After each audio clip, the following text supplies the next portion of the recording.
Non. Non, bien sûr que non. Il y a tous les unicellulaires qui n'ont pas de cerveau. Il y a un certain nombre de pluricellulaires qui n'ont pas de cerveau, c'est clair. Les éponges, bon. Alors, où est-ce qu'on va faire démarrer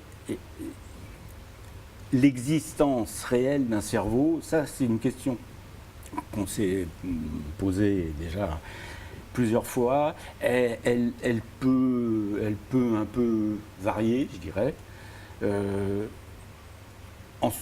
Ce qui a été adopté à une époque, dans la première exposition au muséum, était qu'il y avait un cerveau à partir du moment où il y avait une symétrie bilatérale et une prise en charge par les ganglions qui se trouvent à l'avant, donc parce qu'une symétrie bilatérale, ça veut dire un avant, un arrière, un dessus, un dessous. Donc une prise en charge par les ganglions qui sont à l'avant d'un certain nombre de fonctions sensorimotrices, disons, pour simplifier pour l'instant, et une suprématie sur le reste des ganglions. Donc ça excluait, de fait, prendre cette définition, excluait quelques classes qui sont les oursins, les étoiles de mer, qui ont des ganglions, mais avec lesquels il est un peu difficile de dire il y a un ganglion maître. Alors, c'est un peu réparti. Il y en a un par bras pour l'étoile de mer. Donc, plusieurs cerveaux, c'est pas possible, déjà. Non? Plusieurs cerveaux, non. Ouais, c'est un cerveau et des ganglions. Alors, il y a plusieurs ganglions, mais qui vont constituer un cerveau. Parce que un cerveau, c'est le rassemblement d'un certain nombre de ganglions au cours de l'évolution.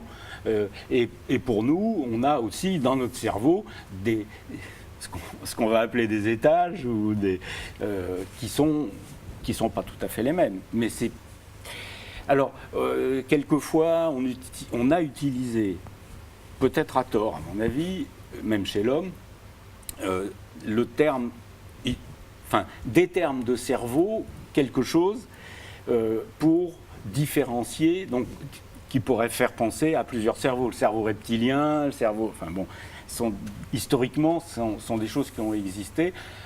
Non, il y a un cerveau. En fait, la question de... est-ce que si on transpose la question tous les animaux ont-ils un cerveau à tous les robots ont-ils un cerveau, en fait, c'est une question assez fondamentale et assez profonde. Ça pose la question de qu'est-ce que c'est que le cerveau, et ça appelle peut-être à faire une distinction entre le cerveau organe et le cerveau fonction. C'est-à-dire le cerveau comme entité qui contrôle le comportement et qui permet à un organisme de se déplacer, de survivre, d'agir et de réagir dans son environnement. Les robots, par définition, sont construits avec des matériaux qui sont différents des matériaux biologiques du vivant. Donc dans un robot, par exemple, on n'aura pas de neurones composés avec les mêmes éléments chimiques que ceux d'un cerveau humain. Donc si on parle du cerveau en tant qu'organe véritablement tel qu'il est dans le corps d'un animal, dans le corps de la plupart des animaux, évidemment aucun des robots n'a un cerveau d'une certaine manière. Maintenant, il y a un certain nombre de robots qui vont avoir des systèmes de contrôle de leurs actions en fonction de ce qu'ils ont dans leur mémoire et de ce qu'ils perçoivent, qui vont être basés sur des modèles mathématiques des neurones et des réseaux de neurones qu'on observe chez les êtres vivants. Donc on pourra peut-être appeler ça, par exemple, un cerveau. Mais on va aussi avoir des robots pour lesquels le contrôle, le traitement de l'information sensorielle, la planification du comportement par exemple, l'apprentissage lui-même ne va pas du tout être basé sur la modélisation mathématique des neurones, de l'implémentation biologique, mais basé sur une compréhension fonctionnelle d'un petit peu plus haut niveau, un petit peu plus abstraite. Ça va être des choses basées sur des mathématiques appliquées ou même parfois du traitement symbolique de la logique.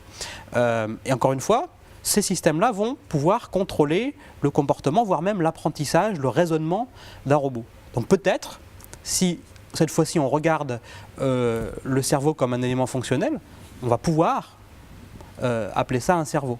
Mais ce qui est encore plus intéressant, c'est que parfois, il y a des robots qui sont capables d'actions complexes et coordonnées. Donc par exemple, des robots avec 2 jambes, des robots bipèdes capables de coordonner le mouvement de leurs jambes pour avancer tout en maintenant leur équilibre et qui ne sont pas équipés par exemple d'un processeur capable de faire des opérations mathématiques ou informatiques pour traiter voilà, ce qui pourrait être perçu par les senseurs, qui ne sont même pas alimentés électriquement.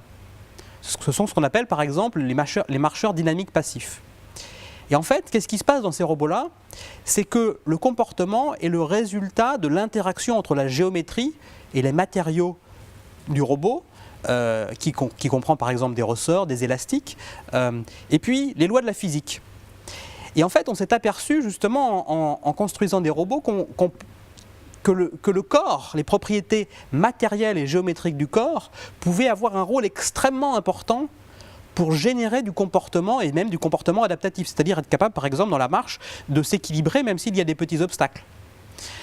Et ça, c'est intéressant parce que ça amène à un point de réflexion qui fait réaliser que si on s'intéresse au cerveau non pas comme un organe, mais comme le système de contrôle du comportement, de l'apprentissage, de la cognition, alors le cerveau ne se réduit pas à l'organe cerveau. Plutôt le comportement, ou entre guillemets ce qu'on pourrait de manière dans le vocabulaire du quotidien appeler l'intelligence, est le résultat de l'interaction entre un certain nombre de calculs internes, par exemple faits par un système nerveux, mais aussi de son enveloppe corporelle, qui comprend un certain nombre de systèmes chimiques non nerveux, et puis des systèmes physiques, avec des géométries particulières, et puis l'environnement qui comprend d'abord effectivement un certain nombre de structures physiques relativement complexes, et aussi une structure sociale. Et c'est là qu'on en arrive à la dernière chose, c'est qu'un cerveau tout seul, d'un point de vue fonctionnel, ça ne veut pas dire grand-chose, bien souvent. En particulier pour les sociétés d'animaux ou les sociétés de machines sociales. C'est-à-dire qu'il y a une grande partie des comportements d'adaptation qui ne sont pas entièrement encodés dans un seul organisme, mais qui ne sont produites que par l'interaction de plusieurs organismes les uns avec les autres. Une machine peut être sociale? Une machine peut être sociale dans le sens où elle est intégrée à une population de machines qui interagissent soit, on va dire, involontairement, c'est-à-dire par le biais de l'environnement, un petit peu comme les sociétés d'insectes sociaux, comme par exemple certaines espèces de fourmis qui vont interagir en déposant des substances chimiques, par exemple sur le sol, et qui va coordonner un petit peu leur action, ou soit de manière plus volontaire, c'est-à-dire qu'on peut avoir des machines qui ont un modèle du fonctionnement des autres machines et qui vont être capables de coordonner leur action pour résoudre une tâche donnée, ou même qui vont être capables d'inventer, de créer ensemble des objets culturels, par exemple une langue. Donc il y a un certain nombre d'équipes de recherche dans le monde qui travaillent à la question de comment est-ce qu'une population de machines est capable d'inventer des mots nouveaux leur permettant de catégoriser le monde qui les entoure d'une manière qui leur est propre. Et ces travaux ont d'abord été faits pour modéliser justement la formation et l'évolution des langues chez les humains. C'est-à-dire que le robot ou la machine peut vocaliser, peut créer elle-même ses propres mots. Voilà, tout à fait. Développer, Alors, il y a plusieurs choses. Il y a par exemple la capacité à vocaliser, donc à produire des ondes sonores qui vont servir de forme linguistique. Et puis il y a la capacité à créer des catégories sémantiques, c'est-à-dire par exemple à décider que cette couleur-là eh bien, elle va correspondre à une sorte de boîte dans l'espace des couleurs qui va être différente de la couleur, par exemple, qui est ici. Et par exemple, on sait que chez les humains, différentes cultures linguistiques vont organiser les catégories des couleurs de manière différente. Il y a évidemment le système sensoriel de la vision contraint fortement la manière dont on va percevoir les couleurs, mais par-dessus, il y a une couche culturelle qui rajoute ou qui efface un petit peu certaines on va dire, différences et qui sont véritablement l'invention d'une langue, le résultat de la création et de l'évolution d'une langue. Et on peut construire des machines qui sont capables de cette même évolution culturelle. D'accord, on n'est pas dans la science-fiction là. Pas du tout. Dans la réalité. D'accord. Mais, Vous parlez d'interaction. Qui interagit avec qui? C'est les robots qui interagissent avec les hommes? C'est les robots entre eux? C'est les hommes avec les robots? toutes les configurations sont étudiées. On s'intéresse à la question de comment est-ce qu'une population de robots sans hommes peut créer une convention linguistique, par exemple, mais on s'intéresse aussi à la question de comment est-ce qu'un robot qui interagit avec un humain peut apprendre au fur et à mesure de son expérience et de cette interaction avec l'humain, eh bien, les conventions de comportement, les conventions linguistiques, les conventions sémantiques qu'utilise cet humain. Du côté des animaux, il y a la même communication, sans parler forcément de vocalisation. Est-ce qu'il y a des communications quelconques Entre les animaux? Entre les animaux? Oui, bien sûr. Dans ce que vous disiez tout à l'heure, c'est des relations entre les individus, des intelligences partagées entre eux. C'est clair. Si je peux revenir un tout petit peu dans ce que vous avez dit, je crois que les deux parties, robots ou animales, sont relativement parfaitement parallèles. Parce que les robots qui n'ont pas de processeur, qui marchent avec des ressorts et des élastiques, vous avez un certain nombre d'organismes qui n'ont pas de cerveau, mais qui vont quand même manger, qui vont quand même vers la lumière, qui vont quand même, donc qui fonctionnent et qui survivent parfaitement, qui sont parfaitement adaptés. Ça, c'était une chose. Et je reformulerai ou j'insisterai sur la question de un ou plusieurs cerveaux. Il est clair que chez l'animal, la masse cerveau, la masse n'a que relativement peu d'intérêt. C'est sa fonctionnalité qui lui donne son intérêt. Mais est-ce que donc ce que j'ai dit un peu au début, c'est qu'il y en avait un cerveau. Et j'ai pas bien compris si les machines pouvaient en avoir éventuellement plusieurs. J'ai eu l'impression que c'était aussi un qui revenait coiffer les différents dispositifs. Alors en fait, comme je le disais, c'est une question un petit peu compliquée parce que ça dépend justement de la définition qu'on va prendre du cerveau, en particulier si on se place d'un point de vue, on va dire, fonctionnel. Parce que par contre, si on se passe justement d'un point de vue plus, on va dire, organe dans le sens implémentation physique, alors il se trouve que oui, les machines, il y a un certain nombre de machines qui peuvent avoir des différentes parties. Alors après, justement une autre difficulté justement quand on essaie de répondre à cette question, quand on s'intéresse aux machines, et à la limite peut-être justement ça pose aussi la question chez les êtres vivants, c'est où est la frontière entre justement ce qu'on appelle le cerveau et puis le reste du corps. Le reste du système nerveux déjà. Et déjà le reste du système nerveux. Alors c'est vrai que si on parle d'une manière un peu plus générale, on va utiliser souvent cerveau pour système nerveux. Comprenant avec le cerveau, chez l'homme, enfin chez les mammifères, la moelle épinière, les systèmes, jusqu'au système effecteur et récepteur, qui ne sont pas à proprement parler le cerveau, mais c'est quelquefois on utilise ce mot cerveau un peu d'une façon plus générale pour sa fonctionnalité et son rôle de commande, pas forcément, mais au moins de surveillance de ce qui se fait ailleurs, dans le système nerveux. Oui, c'est un peu réducteur de le dire comme ça, parce qu'un cerveau, un cerveau de mammifère, c'est composé à 3 parts égales. 1, les neurones. 2, la glie. 3, la circulation. Et c'est des volumes à peu près identiques. C'est-à-dire que les neurones ne constituent que un tiers, en gros, un tiers du volume d'un cerveau.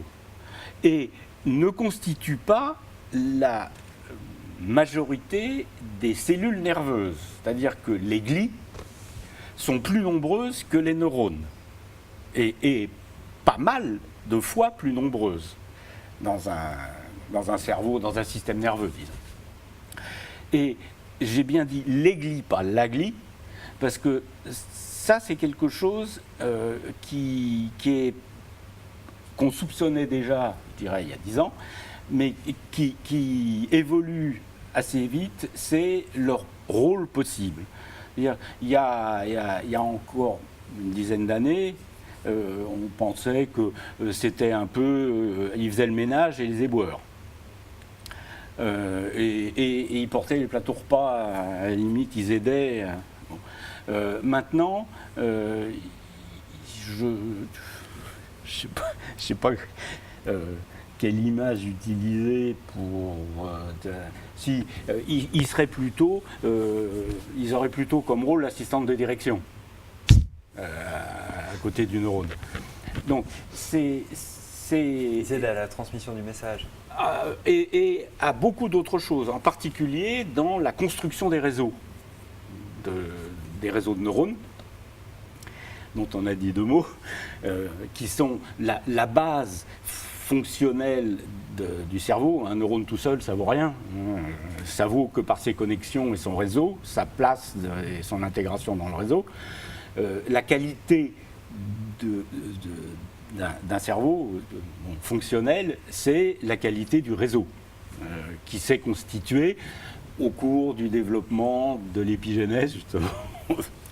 Et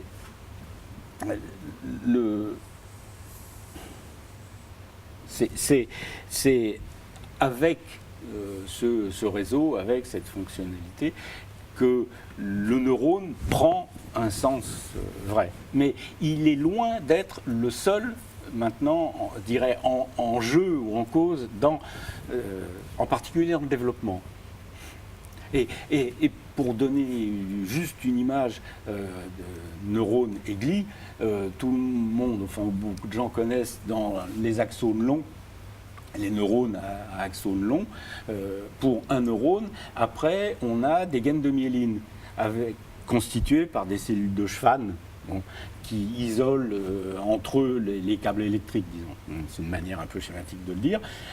Pour un neurone, en gros, chez les grands mammifères, chaque cellule de Schwann isole sur quelques millimètres. Donc vous voyez le nombre, et ça c'est une glie. Enfin, c'est le nombre qu'il va y avoir quand les axones sont un peu longs. Pour un neurone, c'est des centaines. Vous pouvez nous expliquer ce que c'est, les glies? Les glies, c'est la deuxième catégorie de cellules nerveuses. Il y a des neurones, des glies. Et dans les glies, alors bon, il y en a plusieurs types. Je ne sais pas si ça vaut le coup de les... il y en a 3, 4, 5. Bon. Ça c'est un domaine qui est relativement en évolution, important, me semble-t-il. Dans le fonctionnement d'un système nerveux et dans le développement. Là, il y a eu des choses récentes assez importantes. Bon, ça va.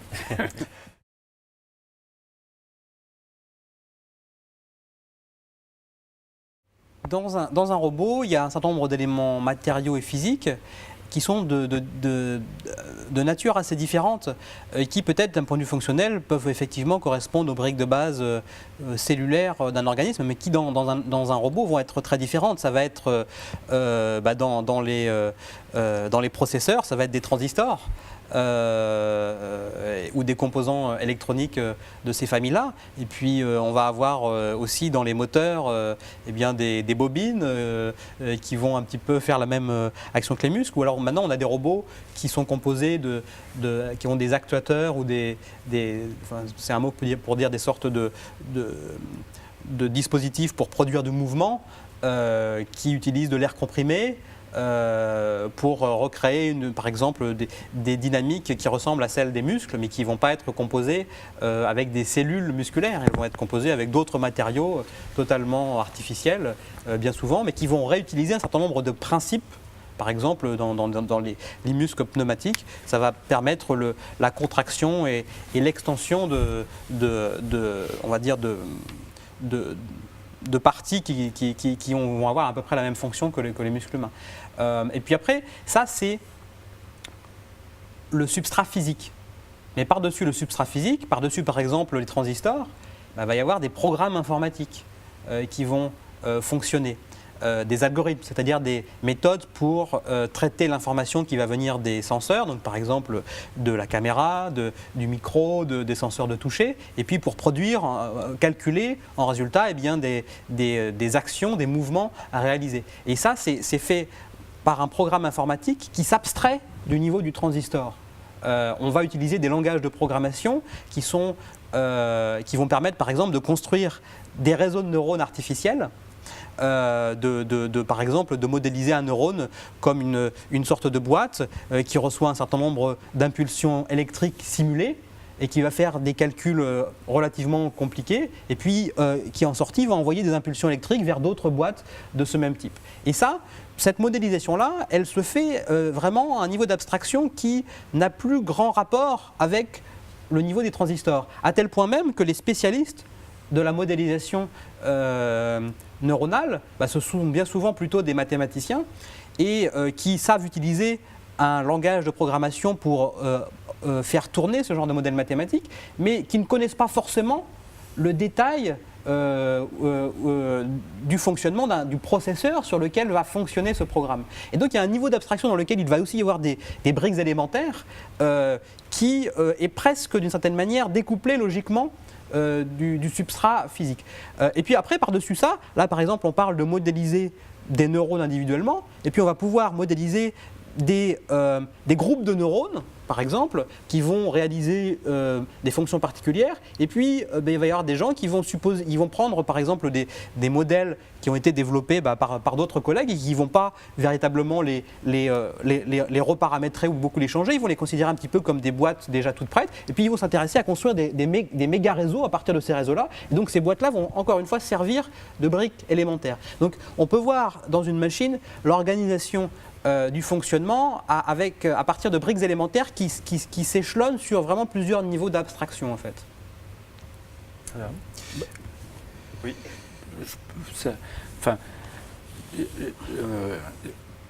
On avait fait une tentative en 99 là, justement de faire ce qu'on avait appelé les mondes pour les animaux, mais qui était que dans un cerveau,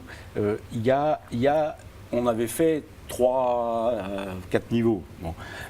Et il y a des choses qui fonctionnent de façon simple, parfaitement automatique. C'est une boîte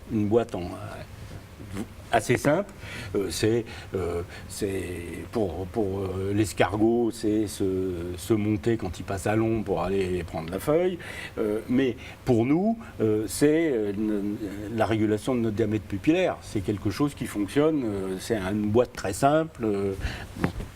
Et à ce propos, on insistait aussi sur le fait que nous avons encore un cerveau qui fonctionne comme celui du premier degré, c'est-à-dire de la plisie ou de l'escargot. Et un degré au-dessus, ça va être l'organisation de réseaux dans la moelle qui vont pas, alors là, avec une entrée sensorielle, une intégration, une sortie, et qui vont fonctionner parfaitement autonomes. Mais ils sont d'un étage au-dessus, ils sont dans la moelle, c'est la marche, c'est des choses comme ça. Mais avec un étage encore au-dessus qui va veiller en permanence à ce que ça fonctionne comme il faut. Quand ça ne fonctionne plus comme il faut, hop, on intervient, on régule, on favorise une chose, on inhibe, beaucoup, on inhibe depuis dans le cerveau. On inhibe de plus en plus. Il semble que ça fonctionne beaucoup plus par inhibition que par système positif d'excitation.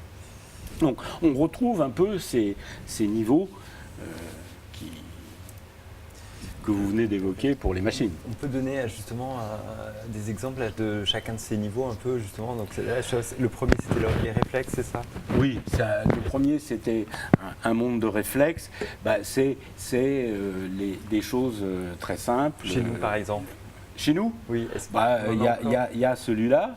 Le réflexe rotulien. Le réflexe rotulien, il y a la pupille. Alors là, on n'a pas besoin de réfléchir. Ça se fait sans que les niveaux supérieurs soient intervenus. Mais ça s'inhibe. Oui. On peut l'empêcher. Parce qu'il y a des situations dans lesquelles il faut l'empêcher. Il y en a qui ne s'empêchent pas. Les yeux, ça, je crois qu'on a beaucoup de... Volontairement, on doit pas. C'est quoi ce réflexe? Vous pouvez le... Pardon? Le réflexe pupillaire. Augmentation du diamètre pupillaire quand on passe à l'ombre, ou rétrécissement quand on passe de l'ombre au soleil. La pupille se contracte. Et ça, je crois qu'on ne peut pas beaucoup le... Alors, il est sous contrôle du flux lumineux, mais pas uniquement du flux lumineux, mais même dans les autres cas, c'est très difficile de le contrôler. Il est sous le contrôle aussi des émotions, par exemple. Bon. Ça, c'est peut-être un petit peu plus contrôlable volontairement, mais c'est quelque chose qui trahit souvent un comportement, alors que le reste du comportement, je dirais, est inhibé. La pupille, hop.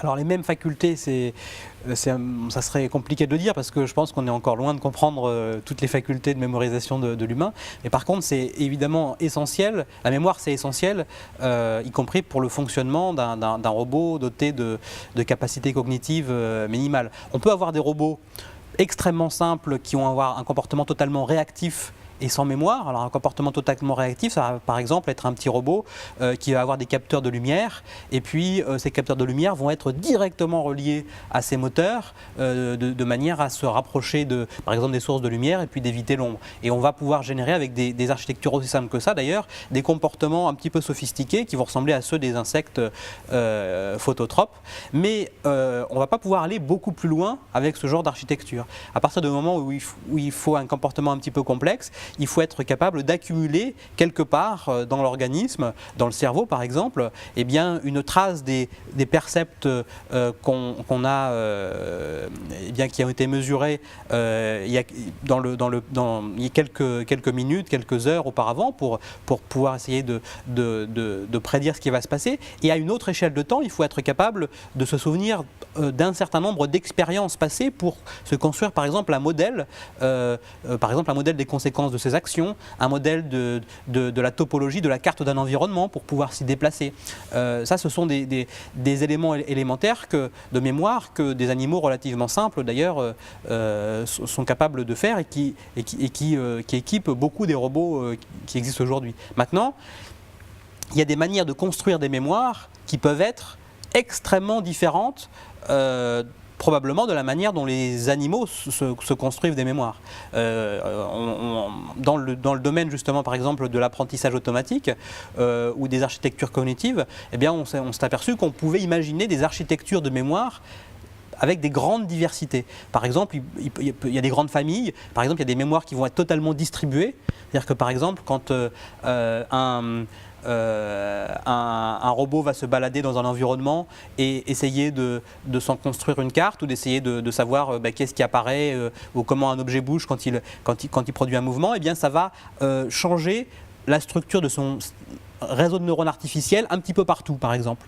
Et quand il va falloir reconstruire bien une scène à partir de sa mémoire, eh bien on va activer beaucoup de parties du cerveau en interaction, du cerveau artificiel. Mais on peut aussi construire dans des machines des mémoires qui vont être beaucoup plus localisées. C'est-à-dire que par exemple, on va se balader dans un bâtiment et puis telle partie du bâtiment va être stockée à un endroit de manière bien explicite, et puis une autre partie du bâtiment va être stockée à un autre endroit. Et quand on va être dans cette partie-là du bâtiment et qu'on va modifier notre modèle, notre mémoire de cette partie-là, on va modifier cette partie-là de notre cerveau artificiel et pas l'autre. Donc ça, c'est une autre organisation et chacune a des propriétés différentes. D'accord. Mais je crois que par rapport à la manière dont vous avez posé la question, si je peux me permettre cette remarque, il ne faut pas parler, je crois qu'on ne peut pas parler chez l'homme ou chez les animaux de la mémoire. C'est les mémoires. Parce que, comme vous venez d'en parler, les mémoires, elles sont stockées déjà à des endroits différents dans le cerveau, suivant les types de mémoire. Il y en a qui sont immédiates, il y en a qui sont plus à long terme, il y en a qui résultent de l'expérience, il y en a qui sont parfaitement automatiques. Hein. Vous avez appris à faire du vélo, enfin je le suppose. Ça, c'est stocké là dans votre cervelet derrière, et vous savez le faire pour la vie. Ça s'oublie pas, ça. Apprendre à nager, marcher, c'est un type de mémoire qui fait que. Donc il y a des mémoires. Je crois que c'est. Chez les oui, tout à fait, chez les animaux. Et ça, c'est parfaitement. Tout à fait, c'est très parallèle. Chez les animaux, comment ça fonctionne Chez les animaux, c'est pareil. Il y a aussi des mémoires. Alors, suivant la catégorie. Alors, c'est vrai que l'aplysie ou le rotifère. Le rotifère sont des tout petits animaux. Qui vivent dans l'eau, dans les mares, dans les flaques d'eau, dans des choses comme ça, et qui ont une roue de cils devant, et qui ont des comportements, ils sont très amusants d'un certain point de vue, parce que quand on parle de cerveau, ils ont un petit groupe de neurones, mais c'est quelques milliers, hein, ça va pas loin. Quelques centaines ou quelques milliers suivant les espèces. Et ces animaux, quand on... Parenthèse un peu amusante, quand on essaye de parler de gros cerveau, de qui a le plus gros, de comment on a... si on prend comme un des critères, parce qu'on peut en prendre plein pour parler de gros cerveau, un critère qui est le nombre de ces neurones par rapport à le nombre de cellules qu'ils vont avoir à gérer, c'est-à-dire le nombre de l'organisme, de cellules de l'organisme. Eh bien, ils sont les premiers. Ils sont les premiers en ce sens qu'il y a 200 neurones pour 2000 cellules. Et nous, on est très loin d'être à ce niveau de rapport. C'est parenthèse close pour le... Et donc, sont des animaux qui ont des comportements dans lesquels on va pouvoir modifier quelque chose. Donc à partir du moment où on va modifier un quelque chose, il va y avoir une mémoire. Mais cette mémoire, elle est d'une simplicité terrible. Puisqu'on est pas loin du bassin d'Arcachon, l'aplysie, qui est l'escargot de mer, a un siphon qui lui permet de... Si on touche, il rétracte. Une fois. Vous touchez une deuxième fois, il rétracte. Troisième fois, il rétracte un peu moins. Et puis, il va s'habituer. Donc là, il y a un début de processus de mémoire. Apprentissage, on peut dire. Apprentissage, parce qu'il y a eu mémorisation des contacts précédents. Mais bon, ça dure qu'un temps, et nous, on a aussi ce type de mémoire. Hein. Elles sont très différentes suivant les animaux. Il y a des normes écarts ou pas? Oui, c'est clair. On vient de parler de ça, de la plisie. Par contre, si vous prenez, ça c'est le laboratoire de Chichery à Caen qui montrait ça, sur des sèches. Alors, est-ce que c'était des sèches ou des calmars? Je crois que c'est des sèches. À vérifier. Les sèches ont des capacités de mémoire qui sont assez importantes et au fur et à mesure de leur développement, il y a un lobe affecté, lobe pour la mémoire. C'est un relativement très gros cerveau, hein, la sèche. Ne pensez pas que c'est un mollusque comme une huître. C'est un très gros cerveau, très complexe, qui fonctionne avec des comportements, qui régulent des comportements très évolués.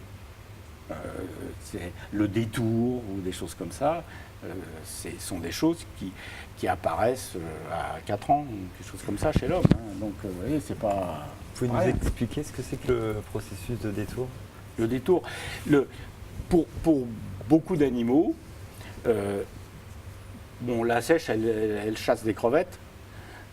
Si la crevette, la sèche voit un certain environnement, une crevette, on va suivre cette crevette, elle disparaît. Pour beaucoup d'animaux, la crevette disparaît, elle n'existe plus. Terminé. Ah, c'est fini. Il n'y a plus la source de nourriture.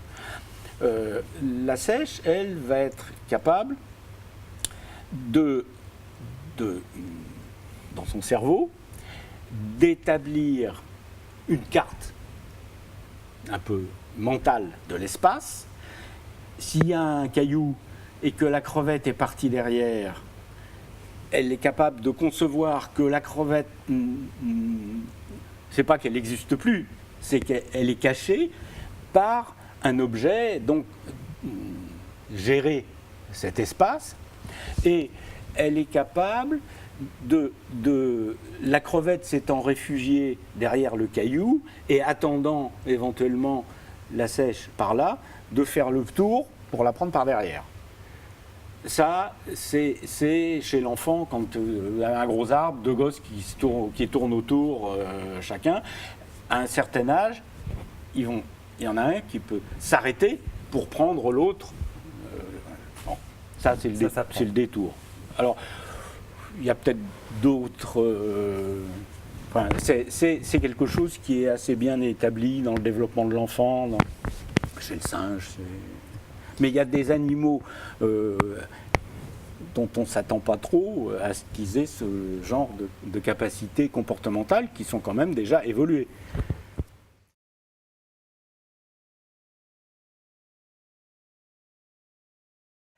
Alors en fait,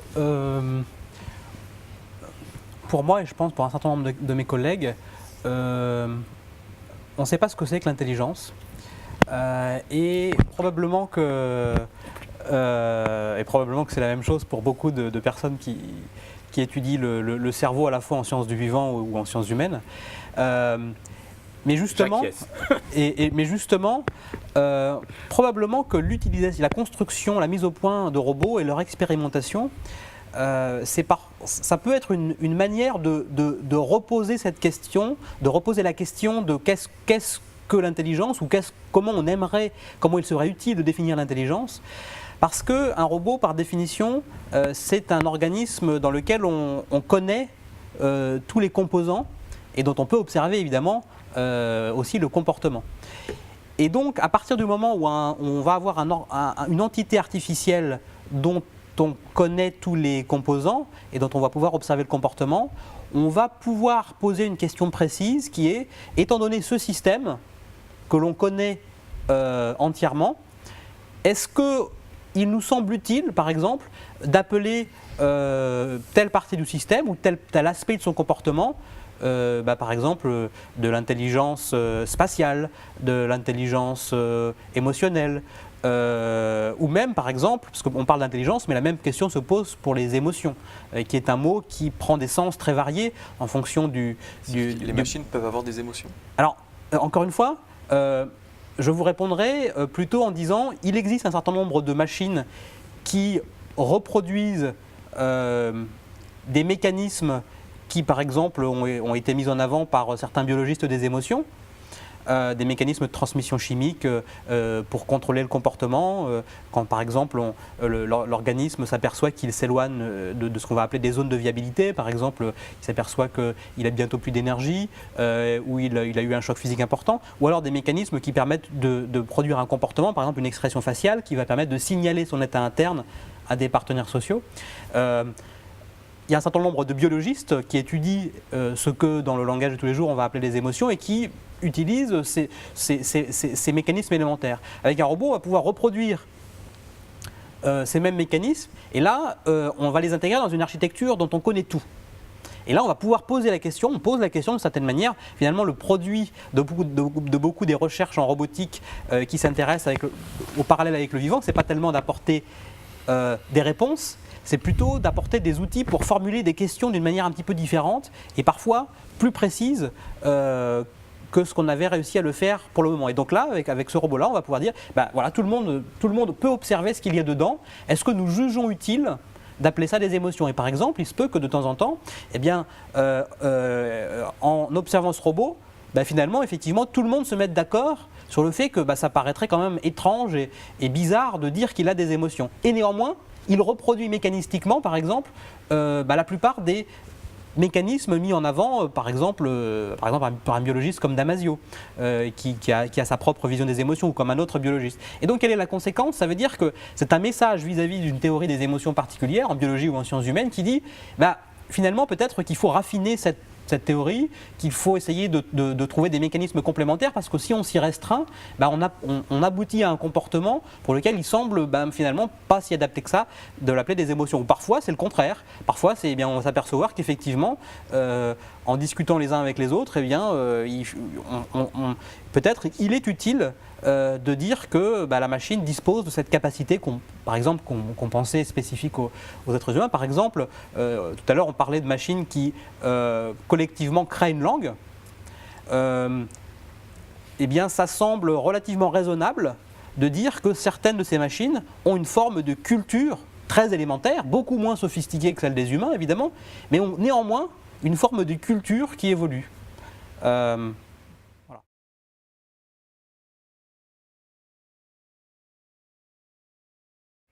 Oui, enfin, je pense qu'on peut parler d'intelligence, mais pas. Je ferai d'emblée une coupure complète par rapport à ce qu'on peut mettre dans le mot intelligence pour l'homme. C'est-à-dire, une intelligence, si c'est des comportements parfaitement ou le mieux adaptés à des situations, les animaux, dans un monde qui est le leur, sont performants, plus ou moins performants suivant les individus, et de fait, il va y avoir donc, si on veut, des individus plus performants avec des comportements un peu mieux adaptés, qu'on va pouvoir qualifier de un peu plus intelligents. Et ces animaux-là, souvent, vont avoir plus de capacités reproductives, parce qu'ils sont un peu meilleurs, un peu plus forts quelquefois physiquement, mais aussi dans leur comportement.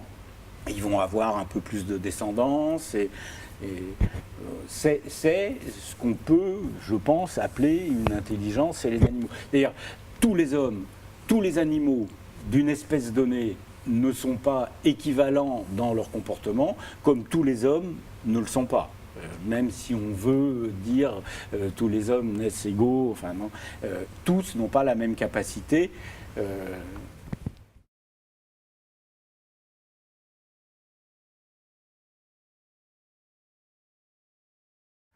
Alors,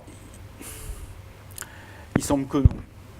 Il semble que non.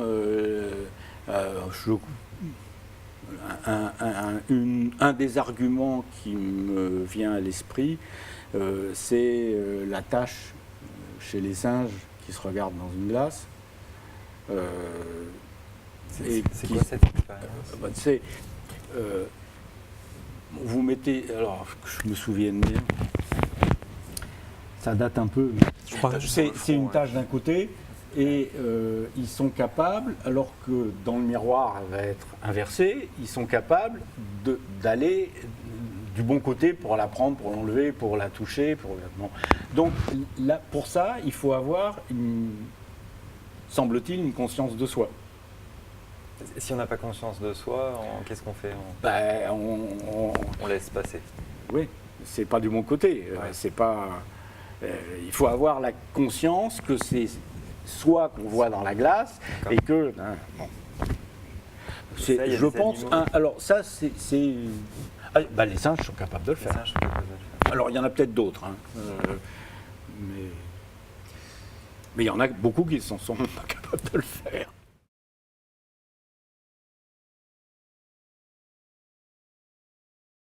Il est difficile de parler pour moi de conscience de quelque chose parce que je ne sais pas ce que c'est que la conscience. Par contre, il est possible de parler de la capacité à faire la différence entre soi et le non-soi, indépendamment du fait que ce soit conscient ou pas. Et effectivement, par exemple, il y a un certain nombre de roboticiens qui aujourd'hui s'intéressent à la question de savoir comment est-ce qu'un robot qui n'est pas avec des circuits préprogrammés, prédéfinis, lui permettant de faire la différence entre, par exemple, ce qui bouge devant lui, il y a des parties qui sont quelque chose qui, entre guillemets, sont l'émanation de son propre corps directement, et puis il y a des choses qui sont au-delà, qui sont d'ailleurs d'une part les objets physiques, puis des objets un petit peu plus compliqués qui sont les autres. Et effectivement, on commence à comprendre comment certaines architectures d'apprentissage et de perception peuvent permettre à une machine au cours de son développement de progressivement apprendre à faire la différence parmi tous ces percepts entre ce qui relève des conséquences directes de ses mouvements, ce qui relève de son corps, et de ce qui relève de ce qui va plus loin, et à la limite justement de faire la différence aussi entre les objets physiques inanimés et les autres organismes dotés d'une certaine autonomie de comportement. Vous nous avez présenté des machines, des robots très développés. Très développé, non, pas du tout. Il y a aujourd'hui des robots qui sont capables de développement, mais je ne pense pas qu'on puisse utiliser le terme de très développé, quelle que soit sa signification, parce que de toute manière, par exemple, si on compare aujourd'hui les capacités de développement des machines avec celles de mammifères, même beaucoup peut-être, qui ont un développement peut-être même moins riche que celui de l'enfant humain, on en est encore infiniment loin. Par exemple, ou si on regarde juste l'enfant, ce qui se passe dans les tout premiers mois de sa vie, il développe, il apprend un nombre de choses extraordinairement complexes et riches. Les machines aujourd'hui ne sont capables que de montrer certains aspects les plus simples de ce développement. Mais il y a beaucoup d'autres aspects pour lesquels on est très loin à la fois de les comprendre et de les reproduire.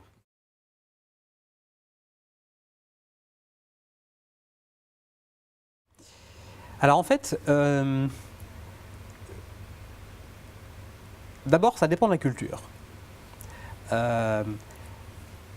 Ces machines sont des objets qui, par définition, essaient de faire passer dans des constructions artificielles de l'homme certaines propriétés fondamentales de la nature et des êtres vivants. Et pour des raisons historiques, religieuses, cosmogoniques, intellectuelles, littéraires, complexes au fur et à mesure des siècles, par exemple, aujourd'hui, les Occidentaux, les Européens en particulier, ont de manière générale une réaction et une conception de ce type de machine qui va être très différente de celle des Asiatiques. Aujourd'hui, en Europe, quand des adultes en particulier sont mis face à ce type de machine, il y a très souvent une réaction d'interrogation, de scepticisme, mais souvent de rejet. Et un rejet qui, d'une certaine manière, traduit le fait que cet objet tombe au milieu d'une frontière entre, d'une certaine manière, l'homme et le reste du monde vivant, qui semblait, dans l'esprit des Occidentaux, clair, net, avec l'homme évidemment bien au-dessus, et qui, d'une certaine manière, prolonge le choc psychologique qui, chez les Occidentaux, il y a quelques siècles déjà, a eu lieu quand on s'est heureusement aperçu que les gens de couleur étaient les mêmes personnes que les personnes blanches, et que donc, par exemple, faire de l'esclavagisme, c'était quelque chose d'absolument horrible et injuste. À ce moment-là, c'était, même chez les intellectuels, à l'époque, les gens qui avaient vraiment une réflexion avancée, c'était pas du tout évident de concevoir que finalement, les gens de couleur et les gens blancs étaient, d'un point de vue biologique, d'un point de vue culturel, très, très similaires. Il a fallu beaucoup de... Et puis ça a été un gros choc psychologique. Puis finalement, d'une certaine manière, malheureusement, il y a une partie de la communauté occidentale blanche, les hommes, qui d'une certaine manière ont trouvé une sorte de refuge. Bon, il y avait quand même encore les femmes dont on pouvait un petit peu se distinguer. Et puis heureusement, l'évolution culturelle a fait qu'on s'est aperçu qu'encore une fois, il n'y avait quand même pas tellement de différence. Et puis il y a eu encore un choc dans la deuxième moitié du XXe siècle, quand justement, on vient d'en parler, on s'est aperçu qu'il y avait un certain nombre d'animaux, par exemple les grands singes, qui partageaient un certain nombre des propriétés dont, on va dire, l'homme blanc pensait qu'il était vraiment distinct du reste de la nature, la conscience, la culture, les émotions, même le comportement politique. On s'est aperçu qu'il y avait un certain nombre d'espèces animales pour lesquelles peut-être il y avait en termes quantitatifs des différences, peut-être moins de complexité, mais en termes qualitatifs, la différence était beaucoup plus floue. On reste dans le domaine des espèces vivantes. Exactement, on reste dans le domaine des espèces vivantes, mais il y a une certaine progression. Et d'une certaine manière, aujourd'hui, certaines machines qui commencent à apparaître prolongent ce choc psychologique par rapport à la construction historique, religieuse, cosmogonique de l'Europe, des Européens au fur et à mesure de l'histoire. Aujourd'hui, on en arrive à montrer des machines qui montrent, de manière infiniment plus simple, mais néanmoins montrent qualitativement certains aspects, encore une fois, de ce qu'on pensait unique, non seulement unique au vivant, mais unique à l'homme. Des éléments de langage, des éléments de culture, par exemple. Et donc, évidemment, ces objets arrivent véritablement sur cette frontière qui permettait auparavant à l'homme européen de se définir. Donc c'est pour ça que ça provoque des réactions parfois compliquées. D'une certaine manière, les robots sont des objets philosophiques, des objets à poser des questions philosophiques sur soi-même. En Orient, les choses sont très différentes. La culture fait que depuis longtemps, les Asiatiques ne se pensent pas au sommet d'une pyramide avec une séparation nette avec le reste du monde vivant et du monde tout court. L'homme est au milieu d'un réseau complexe d'organismes, d'entités en interaction. Et cela inclut d'ailleurs le fait plus général qu'il n'y a pas d'opposition aussi fondamentale qu'en Europe entre la nature et la culture, entre le naturel et l'artificiel, qui est aussi quelque chose de très prégnant en Europe. Et c'est pour ça, par exemple, que d'un point de vue, par exemple, très, très pratique, on va pouvoir voir au Japon des comportements comme, fêter, les Japonais vénèrent beaucoup les forêts, ce que nous on appellerait la nature en général. Et par exemple, quand vient l'automne, pour se rappeler de tous les jolis feuillages de l'été, eh bien on accroche dans les rues des villages et dans les rues des villes des guirlandes avec des petits bouts de plastique de toutes les couleurs. Et pourquoi on fait ça? C'est pour rendre hommage à cette nature de l'été qui vient de disparaître et dont il va falloir encore attendre une année avant qu'elle revienne. On accroche des bouts de plastique. Ça nous paraîtrait étonnant d'accrocher des bouts de plastique dans les rues pour... C'est la même chose pour, par exemple, le fait de construire des fontaines à la japonaise qui essayent de reproduire totalement artificiellement le chaos naturel qu'on observe par exemple dans les forêts, qui s'oppose d'ailleurs beaucoup aux fontaines européennes. Par exemple à Versailles, des manières de construire des sculptures aquatiques totalement, on va dire, non naturel pour exprimer la capacité de l'homme, d'une certaine manière, à dominer la nature, à être au-dessus, à la contrôler. Au Japon, on va, et de montrer explicitement le caractère de l'homme par-dessus. Au Japon, on va essayer de construire des fontaines qui vont totalement cacher l'artifice, mais en même temps, tout le monde le sait que c'est une fontaine artificielle. Et tout le monde sait que c'est une construction qui est là pour rendre hommage à la beauté de la nature. Et de la même manière, la plupart des gens qui construisent des robots, qui s'intéressent aux robots au Japon, eh bien, pour eux, c'est en même temps que d'être une activité scientifique, c'est aussi une activité poétique d'une certaine manière.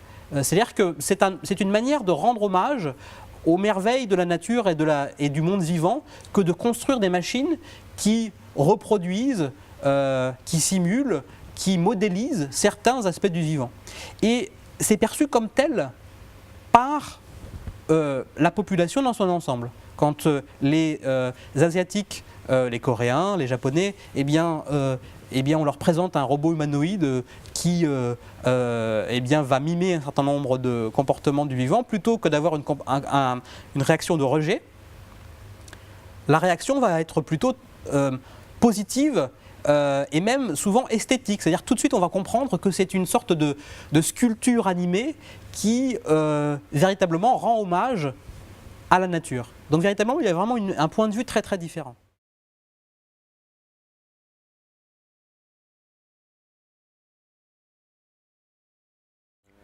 C'est sûr qu'on ne communique pas de la même manière. C'est sûr que l'homme sait de longue date et encore même maintenant se considère comme le sommet de la pyramide, de la pyramide de l'évolution. Donc au sommet des espèces, et en oubliant tout le temps que les espèces c'est un arbre et que nous ne sommes que le bout d'une branche. Et puis qu'il y a plein d'autres bouts de branches avec les animaux qu'on a maintenant, qu'il y a eu des branches qui sont des branches mortes. Et alors c'est vrai que ça peut changer le rapport qu'on a aux animaux. Alors le rapport, je dirais, intellectuel que l'on a aux animaux, qui peut être différent du rapport sentimental qu'on a aux animaux, ou émotionnel qu'on a avec les animaux. C'est deux choses à voir peut-être différemment.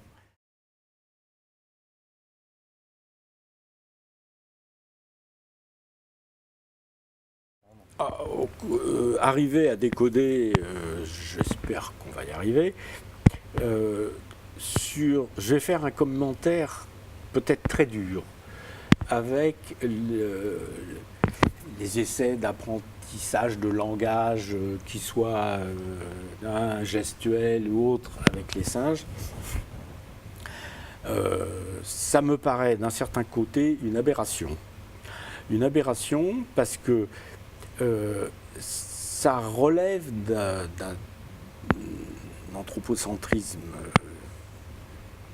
évident, et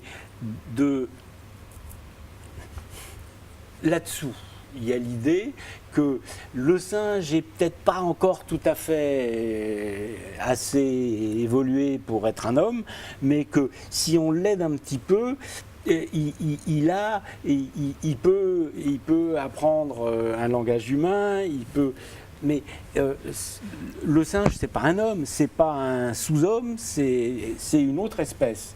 C'est une autre espèce qui a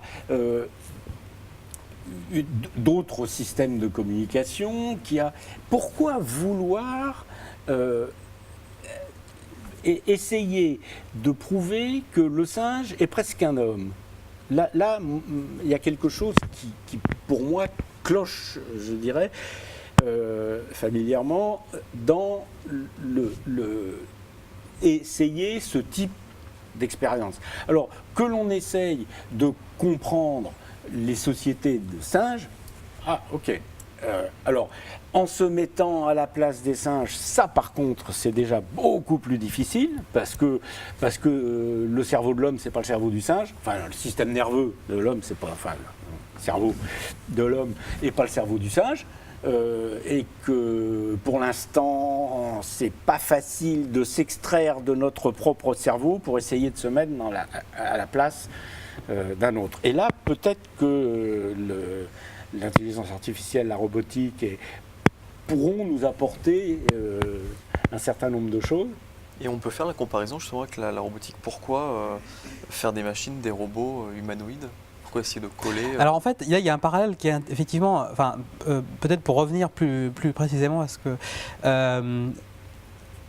il est évidemment, moi je pense effectivement qu'il est... les expériences dans lesquelles on essaye d'apprendre le langage humain à des singes, probablement qu'elles sont intéressantes de certains points de vue, mais en tout cas il est clair que si on observe que les singes, par exemple, ne sont pas capables d'apprendre le langage aussi bien que les humains, je pense qu'il n'y a à peu près aucune conclusion à en tirer quant à la complexité de leurs capacités intellectuelles. On pourrait faire l'expérience inverse, on essayait de faire apprendre à des hommes des systèmes de communication des dauphins ou des baleines, et probablement que les hommes s'en tireraient pas beaucoup mieux que les singes dans la situation inverse. Et effectivement, la raison, c'est que le système de communication d'une population d'individus particuliers, il est relatif à une manière de percevoir et de voir le monde. Et la manière de percevoir et de voir le monde, elle dépend entièrement du système nerveux particulier, mais aussi plus généralement du corps dans lequel il est intégré, de l'écosystème dans lequel il est intégré. Il est bien possible que les représentations mentales auxquels sont associés les signaux de communication d'une espèce donnée soient totalement inaccessibles à une autre espèce ou très difficilement compréhensibles parce que justement cette autre espèce est équipée d'un appareil perceptuel et conceptuel différent. Et en fait justement on peut véritablement le toucher du doigt plus précisément cette question-là quand on s'intéresse par exemple à l'acquisition et la formation du langage chez les robots parce que les robots, justement, ils vont avoir un système perceptuel et conceptuel qui est très différent de celui des êtres vivants en général et de celui des humains en particulier. Et on va pouvoir étudier, par exemple, tout à l'heure on parlait d'expériences dans lesquelles des populations de robots vont inventer leur propre système de communication, par exemple permettant d'associer des ondes acoustiques à des référents par le biais d'un système de catégorisation d'une scène. Et bien ça, ce système de catégorisation d'une scène, il va être basé d'une part sur les outils perceptuels qui sont à la disposition des robots, et les outils de traitement de ces percepts. Et donc ça va être par exemple, pas simplement des caméras ou des micros, mais la manière de transformer une image en une représentation interne, par exemple, et en particulier par exemple, mêler des représentations perceptuelles d'une scène avec des représentations motrices, c'est-à-dire par exemple comment on va pouvoir agir sur ces objets. Il est clair que le répertoire perceptuel et moteur d'un robot va être très différent de celui d'un humain, et la conséquence, c'est que le système inventé par les robots, s'il est possible, parce que ce sont des robots, de le décrypter quand on est l'ingénieur qui a conçu ces robots et qui sait exactement comment ils sont conçus, pour un homme qui vient, qui ne connaît rien de ces robots, qui va les observer agir, il peut être très très difficile de comprendre intuitivement et d'apprendre même leur langue. Et vice versa, il y a du coup une difficulté fondamentale qui se pose quand on va essayer de construire des robots capables d'apprendre les éléments de langage de l'humain en interagissant avec lui, pour justement cette raison-là.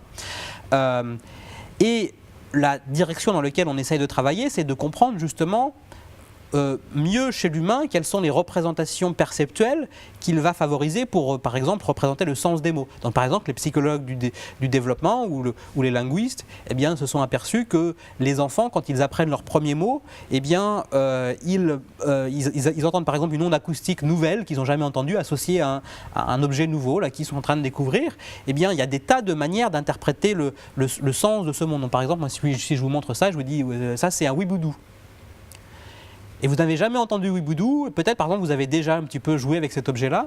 Et il y a plein de possibilités. Peut-être oui-boudou, ça veut dire l'action de prendre l'objet qui est devant moi sur la table. Peut-être oui-boudou, ça veut dire un objet transparent. Peut-être oui-boudou, ça veut dire un objet de hauteur 12,5 cm. Peut-être oui-boudou, ça veut dire un objet avec un rond ici. En fait, et donc c'est un problème très compliqué et pourtant les enfants le résolvent très bien, ils apprennent les mots à un rythme absolument extraordinaire sans qu'on ait besoin de leur répéter des milliers de fois chaque mot. Et pourquoi ? C'est parce qu'ils ont des sortes de biais cognitifs qui vont les forcer à préférer certaines hypothèses par rapport à d'autres. Donc par exemple, un exemple de biais qui a été identifié par les chercheurs qui s'intéressent à l'acquisition du langage chez l'enfant, c'est de représenter le sens des mots plutôt en termes de ce qu'on appelle les affordants. C'est-à-dire en gros, qu'est-ce qu'on peut faire avec ce truc-là ? Et il se trouve que si un enfant a déjà joué avec ce truc-là ou a déjà observé des gens jouer avec ce truc-là, probablement il peut se dire ça c'est quelque chose dans lequel on met du liquide et après on le met à la bouche et on le boit. C'est ça le sens de oui-boudou, indépendamment de la forme particulière ou du matériau particulier de cet objet-là. Et donc du coup ça veut dire que si on veut avoir un espoir d'établir un minimum de communication sémantique entre une machine et un humain, il va falloir être capable que la machine soit capable un petit peu de réutiliser ses biais et ses heuristiques et par exemple soit capable de se représenter ce qu'elle peut faire avec les objets et encore mieux de ce que typiquement les humains font avec ces objets. Et c'est clair que probablement on n'y arrivera jamais totalement. Par contre, on peut faire un bout du chemin pour essayer de comprendre comment des éléments de communication négociés entre une machine et un humain peuvent se former au cours du temps de telle manière qu'au bout d'un moment, il peut y avoir une coordination efficace de l'action en utilisant ce système de communication.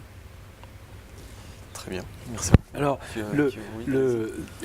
dans ce que vous avez dit, là, je suis ravi. Le titre qu'on avait pris en 2000 pour l'exposition 1000 cerveaux, 1000 mondes correspond bien à ce que vous venez de dire. Et pour l'actualiser, on pourrait dire maintenant peut-être 1001 avec celui du robot. Voilà. Avec celui du robot. Si je peux me permettre, j'aimerais bien, moi, poser une question aussi. Est-ce que dans les robots qui commencent à avoir un certain niveau de complexité, apprendre, mémoriser et autres, créer un langage, j'aurais deux questions. Est-ce qu'ils sont capables de catégoriser, c'est-à-dire d'apprendre les catégories, comme on le fait, les singes catégorisent très bien, aussi bien, sinon mieux que nous, ils répondent plus vite que nous. Et l'exemple du verre, ça peut être une catégorie, contenant d'un liquide. Oui, tout à fait. Les robots sont capables de catégoriser, parce que ça, c'est déjà un processus mental évolué. Hein. Exactement. C'est pas... alors, les robots sont capables de classifier, catégoriser, même pas que les robots, les machines en général. La classification est un domaine absolument immense maintenant, dans plusieurs domaines, on va dire généralisé. Oui, voilà. À partir exactement, à partir d'exemples. Quelques exactement. On généralise. En fait, il y a tout un domaine scientifique qui s'appelle l'apprentissage. On en voit deux, et puis après, on va en connaître très différents. On peut peut-être donner un exemple de catégorisation chez l'animal, peut-être pour... ça, il y a de très belles manips qui étaient faites à Toulouse dans le laboratoire de cognition avec des singes justement, qui catégorisent. On leur apprend tout le protocole expérimental maintenant. On leur apprend à reconnaître quelques objets. Et puis ensuite, on leur passe des séries de diapos, ils doivent répondre très rapidement. Et dedans, il va y avoir des objets qui peuvent être mis dans la même catégorie, et puis ceux qui ne le sont pas du tout, mais ils ont appris à reconnaître fruits, avec quelques exemples, et puis ils vont être capables de reconnaître des fruits qui pourtant n'ont peu d'apparence semblable, et ça très vite. D'accord. Bon, comme nous sommes capables de faire des catégories, les singes le font. Je pense qu'il y a d'autres animaux maintenant pour lesquels on a démontré aussi qu'ils étaient capables de faire des catégories, à vérifier. Et la deuxième question... Attends, il n'avait pas répondu du coup, parce que j'avais On est juste bloqué, fait un petit oui. aparté, donc du coup je la Alors, catégorise. non, genre juste, enfin, la question de la classification automatique qui permet de entre guillemets, prédire l'appartenance d'un percept à une classe, étant donné juste quelques exemples qu'on a observés par le passé, et donc de généraliser, c'est vraiment un sujet central à la fois du domaine des statistiques et de l'apprentissage automatique. Maintenant, les capacités des machines à classifier sont beaucoup moins versatiles et robustes que celles, par exemple, des humains. En particulier, il y a plusieurs questions dans la classification. Il y a, étant donné des observations perceptuelles, d'exemples particuliers, essayer de comprendre, par exemple, entre les différents exemples, quels sont les invariants qui permettent de identifier la classe. Et on peut faire des statistiques qui vont relativement bien marcher là-dessus. Mais en fait, bien souvent, une partie vraiment essentielle de la tâche de classification, c'est de trouver quelles sont les bonnes mesures, quelles sont les bonnes observations et quelles sont les bonnes représentations à utiliser pour classifier l'événement, l'objet, l'action qu'on observe. Et ça, c'est une question beaucoup plus compliquée parce qu'aujourd'hui, dans la plupart des machines, elles savent classifier à partir de représentations des percepts qu'on lui donne. Mais elles ont un pouvoir relativement limité de construire des abstractions. C'est-à-dire que par exemple, si on donne à une machine des représentations d'objets visuels en termes de forme, de leur apparence par exemple, eh bien elles vont être probablement capables de catégoriser les objets entre les verres, la table, les fauteuils. Maintenant, si on veut lui faire catégoriser des choses un petit peu plus abstraites, comme par exemple la notion de contenant, la notion d'assise, qui, d'une certaine manière, s'applique à des familles d'objets de formes très très variées. Et bien là, aujourd'hui, la seule manière dont on va pouvoir permettre à faire ça à des machines, c'est de lui donner les bonnes représentations abstraites. Si on lui donne juste les représentations des objets en termes de forme, et aucun outil de connaissance qui permette par exemple, qui lui permette de raisonner sur qu'est-ce qu'on peut faire avec ces objets-là, à partir de ces formes-là, de construire des abstractions, alors elle ne sera pas capable d'apprendre certains types de catégories abstraites comme un contenant, une forme, une assise, voilà. Alors, est-ce qu'il faut, à partir du discours que vous venez d'avoir, faire la différence entre classe, les robots sont capables de le faire, catégorie, pas tout à fait. Est-ce que vous avez changé de mot? Non, en fait, oui, tout à fait. Non, peut-être qu'il y a une petite différence entre classe et catégorie. La catégorie étant peut-être quelque chose de... Non, en fait, je parlais véritablement de... Faire des classifications. Non, je parlais véritablement de catégories et même de concepts. C'est-à-dire que les robots sont capables d'apprendre des concepts. Néanmoins, ils sont capables d'apprendre des concepts qui ne nécessitent pas de construire des représentations abstraites nouvelles. C'est-à-dire de passer d'un niveau de représentation à un niveau plus abstrait de représentation. Ça, c'est compliqué quand on ne leur donne pas déjà ces différents niveaux de représentation. Quand on leur donne, elles sont capables de les utiliser. Construire des représentations abstraites nouvelles, en fait, ce qui est compliqué, c'est pas tellement la catégorisation elle-même, c'est la création de représentations adéquates pour catégoriser un certain nombre de familles d'objets. Et ça, c'est véritablement une des questions les plus fondamentales aujourd'hui de la robotique, de l'intelligence artificielle, et pour lesquelles voilà, il y a des choses énormes encore qu'on ne comprend pas et à découvrir. Et alors, Comme dans le cerveau. Exactement. Ma deuxième question, curiosité, c'est donc ces robots qui commencent à effectuer des opérations complexes, à avoir des comportements qui s'adaptent, à apprendre. Est-ce que on peut, ou est-ce qu'on a observé, ou est-ce qu'on peut concevoir qu'ils soient capables, par eux-mêmes, de faire des choses que son ingénieur concepteur ne serait pas capable de prévoir? Oui.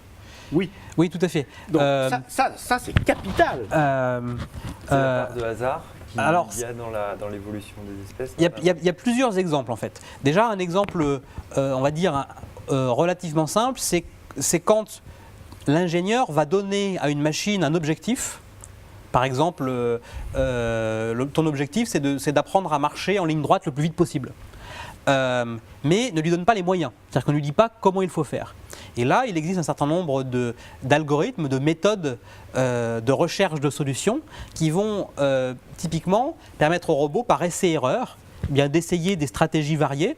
Et par exemple, une méthode simple, c'est de par exemple transposer la méthode de la sélection naturelle, mais à l'échelle de l'apprentissage, où le robot il va d'abord essayer des coordinations de ses jambes au hasard. Et puis, il va regarder pour chacune à quel point ça remplit l'objectif. Il va avoir un nombre pour qualifier ça. Et puis, il va sélectionner les mouvements qui sont les plus adaptés par rapport à cet objectif. Et puis, il va jeter les autres. Et puis, cela, il va reproduire des variations aléatoires de cela. Et donc, progressivement, il va y avoir une sorte d'évolution de ces solutions. Et la manière dont ces solutions vont évoluer, eh bien, peuvent être assez créatives et parfois pas du tout correspondre à ce que l'ingénieur aurait imaginé comme une bonne solution. Donc ça, c'est une première manière simple. Il y a une sorte de développement. Il y a une sorte en fait, là, c'est un apprentissage, même plus simplement, qui consiste par essai-erreur. Et la partie essai peut contenir une part d'essai aléatoire plus ou moins dirigé, parce qu'il y a beaucoup de sortes d'aléatoires. Hein. L'aléatoire, ça peut être relativement structuré et sophistiqué. Et alors ça, c'est une première sorte de manière pour une machine de faire des choses un petit peu non prévues ou non programmées à l'avance. Une deuxième manière... Okay. Et non prévisible. Alors, aussi parce que... Donc ça échappe à son ingénieur. Alors... ça, c'est une question un petit peu différente. C'est-à-dire qu'on peut avoir un système qui fait quelque chose qui est non prévisible, mais néanmoins dont on connaît les bornes. C'est-à-dire que, par exemple, le robot auquel on a donné l'objectif d'apprendre à marcher le plus vite possible en ligne droite, et puis on lui a donné des outils pour construire des solutions, par exemple ce qu'on va appeler des primitives motrices, pour faire des mouvements élémentaires. Et lui, ce qu'il va essayer, c'est par exemple des combinaisons de ces mouvements élémentaires. Donc, il peut effectivement trouver des solutions qui vont être des combinaisons très originales et que l'ingénieur n'avait pas du tout prévues. Néanmoins, il ne va pas apprendre à jouer aux échecs en faisant ça. Donc, il va faire quelque chose qui n'a pas été prévu, mais néanmoins, à l'intérieur d'une enveloppe de possibilités. Est-ce qu'on peut dire qu'il est créatif? Probablement qu'on peut dire qu'il est créatif. D'ailleurs, il y a un certain nombre de gens qui utilisent ces mêmes algorithmes pour créer des œuvres d'art, y compris des artistes qui utilisent ces outils-là comme des outils parmi d'autres pour générer des formes un petit peu nouvelles, surprenantes. Alors, maintenant, ça c'était une première sorte de créer des comportements un petit peu non prévisibles. Il y a une deuxième famille qui est un petit peu plus générale et je dirais plus intéressante, qui sont les robots sont aussi capables, il est aussi possible de construire des systèmes cognitifs robotiques tels que le système robotique va être capable de se fixer ses propres objectifs et de choisir de consacrer son temps à tel objectif par rapport à un autre, de manière intrinsèquement motivée, comme on dit. C'est-à-dire qu'il va être équipé de systèmes qu'on peut appeler on va dire en utilisant des mots du quotidien, d'une sorte de curiosité artificielle qui va par exemple d'une part peut-être le faire s'intéresser à des stimuli ou des percepts qui sont nouveaux par rapport à ce qu'il avait encodé dans sa mémoire auparavant. Et puis une fois qu'il a détecté ces stimuli nouveaux, eh bien, il peut par exemple à sa propre initiative, eh bien, se dire je vais essayer de faire régénérer à l'environnement ces stimuli. Ou de régénérer tel effet. Donc par exemple, il a observé un ballon voilà, qui passait comme ça en l'air devant lui. Il n'avait jamais vu ça. Et tout d'un coup, il se dit, d'une part, je m'y intéresse. Et il est capable de se dire, je vais me fixer l'objectif de refaire sauter ce ballon en l'air. Et là, à partir de cet objectif qu'il s'est fixé lui-même, il va utiliser les mêmes algorithmes dont j'ai parlé avant pour en même temps trouver une solution par lui-même vers ces mêmes objectifs. Alors évidemment, le concepteur du système, encore une fois, a donné à ce système des outils, non simplement pour construire des solutions à un problème, mais aussi des outils pour s'auto-construire des problèmes et pour auto-évaluer leur intérêt. Et par exemple, les mesures d'intérêt